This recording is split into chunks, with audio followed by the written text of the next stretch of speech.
Hello, in front of me I have got Dodge Nitro. In this video I'll show you how to unlock and lift up the hood. In the beginning, take a look at the left side under the steering wheel. Right here we've got this lever. Simply pull it and the hood is unlocked.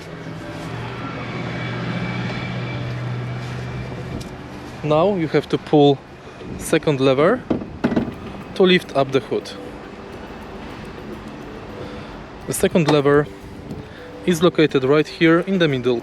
Pull it right and now you can lift up the hood. If you find this video helpful, please leave like, comment and subscribe.